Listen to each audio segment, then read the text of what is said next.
Well, g'day folks, welcome back to the channel. We are now 3 weeks out from our big Outback Odyssey trip, and it's time to turn our attention to the Austrack. Now, through the week we had Frank from Nomad's RV Solutions come and do some work on it, because these things are not my forte. So we've completely changed out all the brakes, got new bearings, been serviced front to back. So today is all about getting in there, getting it cleaned up, and making sure everything is working the way it should. So here we go. Here's the old brakes off the Austrack, and as you can see, we got our money's worth out of these things, because there is nothing left of the magnets, and they're pretty shot. So yeah, so we've changed well, I haven't changed, Frank has changed everything out for us, so it is all brand new. Yesterday I gave her a bit of a tub, and there was still red dirt from the Kimberley 2 years ago coming out of everywhere. As you would have seen in previous videos, we have swapped out the cheap Chinese shocks for some old man Emu shock absorbers, so that's all good. Today we're going to open it up and just go through the inside, and we'll take you with us as we get the Austrack ready for Outback Odyssey. So through the week I drained all the water tanks, left them all open to dry out. Yesterday I filled them back up using some of this Kamak tank clean, so that's still in the tank. We've left it in there for 24 hours. I'm about to drop that out. Then we'll fill it up with fresh water, drop it again, and tanks should be all nice and clean, ready to go.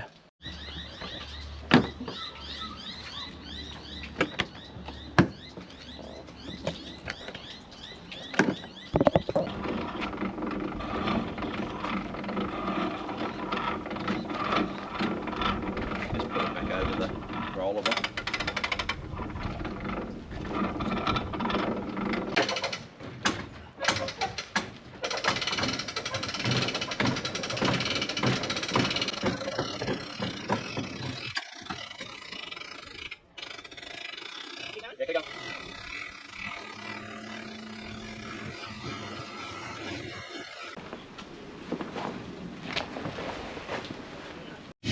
Sorry about the racket, folks. The neighbour's decided he's going to cut his concrete today, so I guess you got to do what you got to do.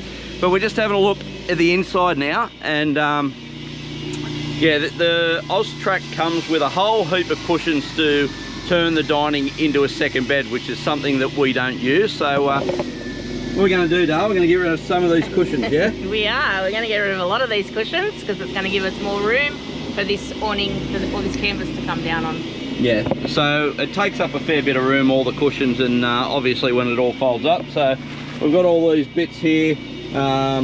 We've already taken a couple into the shed, and what are we going to keep? We're going to pretty much keep just the flat ones, the backrest on the big one at the back, just these side cushions here, and that's pretty much it. So that'll save us a stack of room. Oh, there you go. That is how much space we have saved by removing those cushions, and yeah, that's gonna make a whole heap more room to throw stuff inside the camper when we're traveling. So one thing we always keep in the camper are these little moisture absorbing thingy, I don't know what you call them, but look at that. I don't know if you can see that.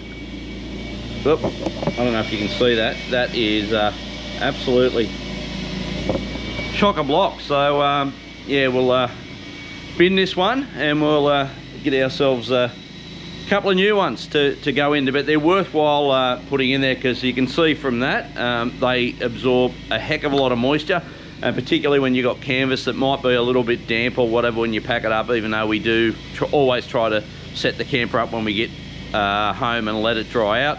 And one of the reasons for setting up this weekend is just to get some air in there, obviously give everything a clean, but yeah, they're well worth putting in. After all the repairs that we've done on the Austrack, it only stands to reason we need to bring it out for a little bit of a shakedown. So we're here in Jugiong. We were heading out to the Turon River, but there's been bucket loads of rain in the last week, and I really didn't want to spend the next week cleaning mud off everything. It is a beautiful day down here at Jugiong, and we're just setting up in the showgrounds. Going to head over to the pub for dinner tonight, so it'll be pretty cruisy. Towed down pretty well. Couple of little dramas just getting the electric brakes to calibrate, but they all seem good now. Yeah, so we're just going to set it up and hook everything up and use it for the weekend, just to make sure we got no dramas. We've got 2 weeks to go before we head out onto the Outback Odyssey. So we've tried to streamline the setup of the camper as best we can, and when we're doing the shorter overnight camps, we really didn't want to set the full awning up. So what we've done, obviously, if it's a nice day like this, we won't bother at all. But it is a bit of a mission to set the awning up on the Austrack, and we pretty much we've come up with a rule where if we're not staying for 3 days, it doesn't go up. But what we have done is and I'll show you in a minute, we've purchased what do they call it? The travel awning? The touring awning. The touring awning, which is just a smaller awning that we'll set it up and we'll show you anyway. But what we've done is sort of streamlined all our poles a little bit. So we've got these ones here that we've just strapped together, which don't want to come out. They're stuck on something. Good idea. There we go. So we've got these ones here which we've strapped together, and they'll do the touring awning. We've got another little bag in here, which is this one here, and that is all for all the windows, all the what do they call them? Spreaders and I don't know, the window poles. And then we got our big bag of poles here, which is for the full annex. So by dividing them up the way that we've done now, we can just pull out the window poles if we don't want to put up the touring awning. That little bundle there, if we want to put that up, and then if we're doing a full setup, we pull out that one. So it makes it easier. We used to lay them all out on the ground and find the window ones, and that was just bloody stupid. I don't know why we did it for so long like that. But anyway, that's the idea. So we'll find out this weekend whether the idea works. But I think the fact that they're on the ground and we're not sorting through them, I think it's working. Yes.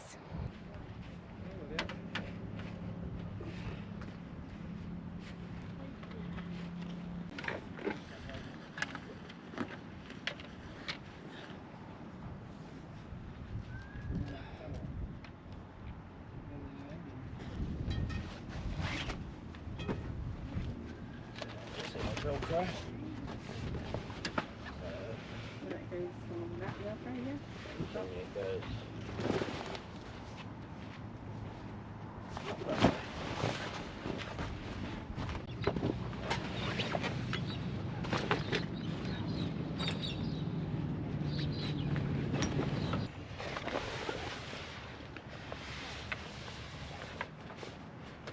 Let's get this one on. Let's get a fucking rope on it.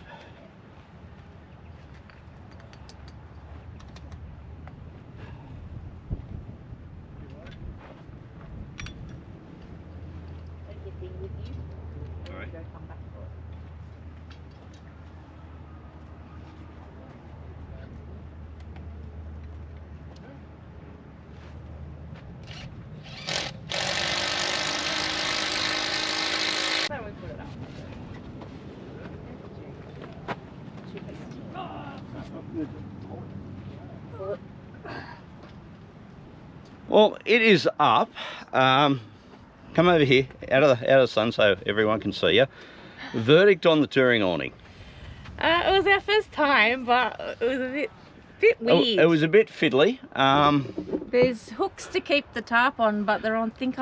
So to me, it would be far better if it had some Velcro loops, so I could go onto the straps there. It does have a little hook that I hooked on up there, but it seems to have come on and sort of shifted a little bit that way. But yeah, some Velcro loops, I think, to go onto the poles. What do you reckon? Yeah, I think we can actually make our own. If you have a look at those holes there, we could actually thread some Velcro through them. Yeah, you can.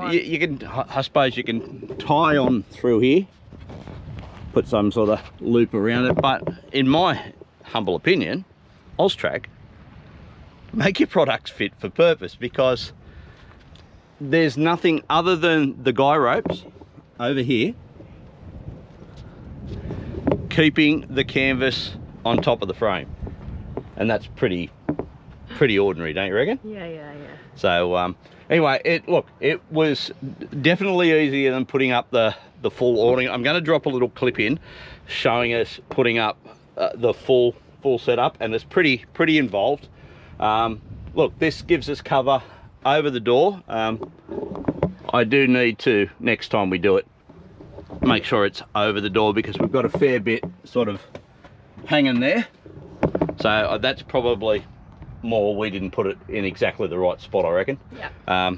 But look, it gives us a little bit of cover over the kitchen, over the stove, over the door, and somewhere just to throw the chairs at night. So anyway, we've got it up. We'll play with it as we go around the outback, and we'll let you know as we go, and we will get better at setting it up. It's like everything, we will get better at setting it up, but yeah, it does the job, but I wouldn't say it does it extremely well. Yeah, I think that, yeah, there's a few little glitches on it. Yeah, like hooks in wrong places for one. Yeah, so they've put hooks this end. So we've got these little holes on this end for them to clip into, but they're on the wrong end. And the poles have, where are they? Here, they have a little hole there, which the hook can go down into. The other thing is, unlike the hooks on the main awning, they don't seem to be elasticized. Yeah. So they're not stretchy. So not too sure what the point of that. If anyone's got an Austrack and you're running the touring awning, let us know. Have we completely stuffed it up? Cocked it up. Anyway, we're going to finish. Possible. We're going to finish setting up, and another one of the crew has come along for a bit of a shakedown. Adam's come along this weekend. He's done a few mods in the back of the big Y62, and wanted to test everything out for an overnighter before we head off to the outback. So a little bit later, after we're finished stacking up, we might go over and see what he's done to the big Datsun. Exactly why you do shakedowns, because we've got all our water and everything's working well, but our cooker, we're supposed to have a click for the ignition, and nothing's clicking. Now the funny thing was, it was when I was cleaning it down last weekend, and I was moving the knobs about, it was clicking, so it was working then. It looks like there's a little battery pack. Okay, hang on. We might have need to take the drawer out. Look, see, you look in here. Yeah. Is that little battery pack there connected to the stove? Righto. Okay.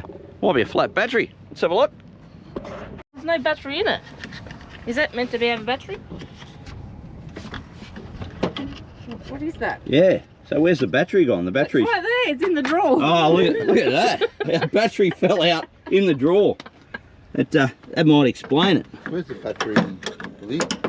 The lid's hanging there. There we go. Look at that. Give it. Oh, hang on. I need to move the drawer. Let's have a look. Oh, there you go. It's clicking. Oh, look at that. Listen to that.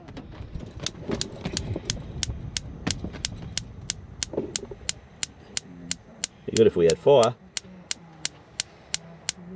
I always start from the back ones. I'm pretty sure I didn't start from the front ones. There we go. Oh, maybe it's this. Is this the only one with the thing? But they all had. Well, they all had a clicker. Oops, something happened. There we go. There we go. We have fire. Wasn't they clicking on the other ones?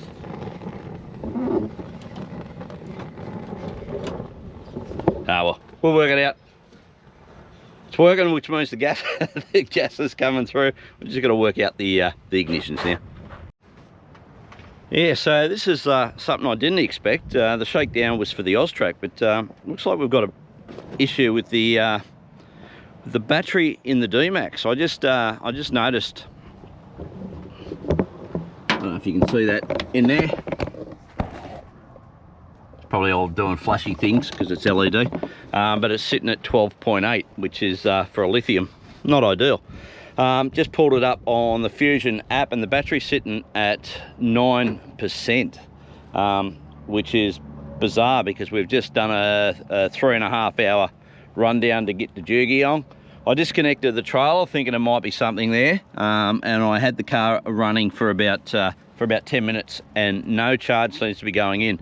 What is funny is there's a battery monitor inside on the battery. It's actually reading 13.7, so I'm not too sure whether the battery's dead or what's going on, but yeah, a little bit of a concern because when we do the Outback trip, obviously we're going to be running the two fridges. The fridge in the car will be for drinks and stuff that we have on the way, and then the big one for all our frozen stuff and that. So yeah, going to have to get that sorted out through the week and find out what the heck is going on there. But in terms of the electrical side of the Austrack, I've got it plugged into the kick-ass solar panels, and she is pumping there. I don't know if you can see that because it's LED again, but sitting at 14.2 volts, 100%. So she is absolutely pumping. But yeah, what's going on in the car? Not too bloody sure. Well, lunch has gone to poo-poo, hasn't it? There's something wrong with the Austrack stove? I don't know, the stove, the burners are cutting out, it's just shit. So to save the day, the old stove barbecue has come out. We've cranked her up, and I reckon we just go straight on the grill. And even that's not sizzling. Sizzled a bit.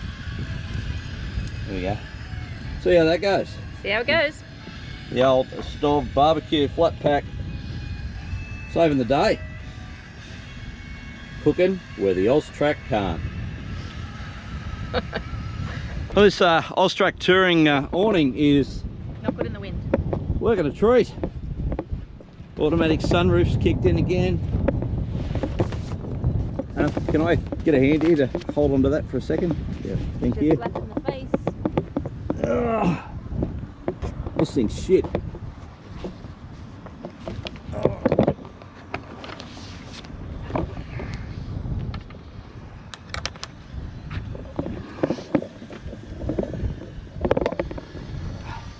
bit higher to put a bit more tension on it. See how that goes. Not much going to plan. But you know what? It's better that this all happens here in a controlled environment than out in the middle of the outback. But no, on the Austrack, it's going to happen there anyway. Oh, look at that.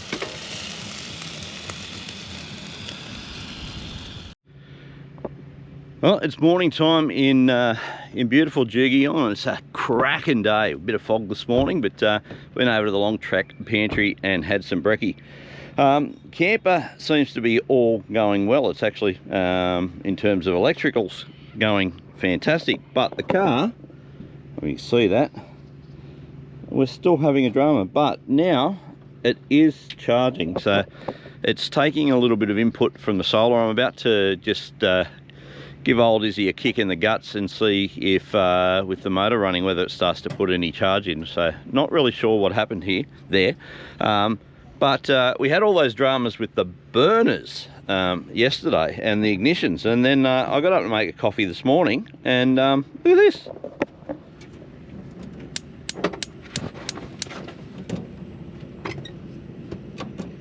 It's gonna make a lie out of me. It stopped working again.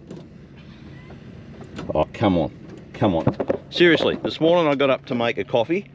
Every burner, every igniter worked. I get there now, and they've stopped again. Maybe the battery is running low. I don't know. Yeah, maybe we'll put a new battery in the igniter. Yeah, that's funky. That's funky. Anyway, I'm going to go kick the D-Max over and see if it puts any charge into this battery.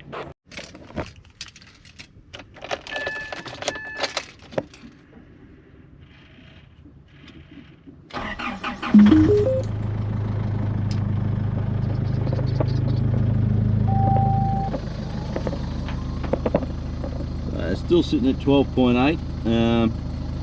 We'll leave the car running for a little bit, and yeah, we'll see if any charge goes in. While we're waiting for that, might go over here and have a look at the Adam and the big Dado and see what changes he's made to the big girl, and see what he's going to be running with in the Outback. There you go, mate. Good, mate. How you going? Good. So what have you done? So we seen this on the pub crawl, and you didn't have much in the back then. No, so I had the fridge and the oven in it, and built a drawer with a table on the bottom of it. Put a bit of a water tank up the back in it, and inverter, and I've got running a little coffee machine off it, and yeah, it's going real good. Good stuff. And Yeah. you've got the you got that. That's the Oztent Foxwing. Yep. 270. Yep. I'm just running the Darcy Dustador 900 on the stretcher there, and yeah, it's quite comfy. So Yep. that's what I'll be running out in the Outback. Good stuff. Looking forward to it, mate. Bloody oath. It's going to be a cracking trip. Yeah, can't wait. I'm going to head back over now and see if anything's happening with this battery in my car. Yeah, hopefully it's working for Yeah, you. I don't know what's going on there. Yeah, But no. anyway, and the stove stopped working again. Yeah, I know, I heard that. Yeah, that's not good. Yeah, no, I don't Crazy. know. It's working again. Yeah, I don't know what's going on. Oh, what's going on? Nah, must be on film. Doesn't want to work on film. That's his camera shy. Camera shy. So what, you got them working now? They were working again. I just held them down a bit and then just waited, and then it clicked. I don't know. I didn't have to hold them down at all this morning. They worked straight away. Yeah. I reckon we might change that battery out. Yeah. Because it might be that the battery's just getting a little bit, because it's Flat. never been changed. No. So I reckon we'll change the battery out and see if that fixes the issue. If not, it's and the gas is coming through, we can still light it with a lighter if we need to. Yeah. All right, let's go see what this D-Max is doing, eh? See if anything's happening.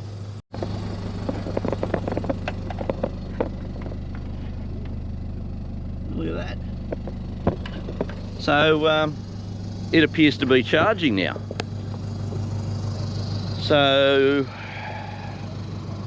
that's a little bit bizarre, and I'm wondering if it's got anything to do with when the car is hooked up to the camper, whether or not it is giving priority to the camper and not charging the car. So the car's charging now.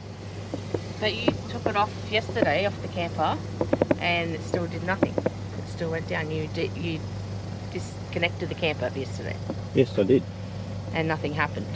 No. Yeah. But this morning, So it's still a mystery. It's getting charged with solar. So, but I'm wondering whether it had anything to do with the camper being hooked onto it yesterday. Oh, yeah, but when you disconnected the camper when we got here to see if it was that, it still didn't do anything. No. So it's still a So mystery. I don't know. So right at the moment it's charging. What'll be interesting to see is once we hook the camper back up,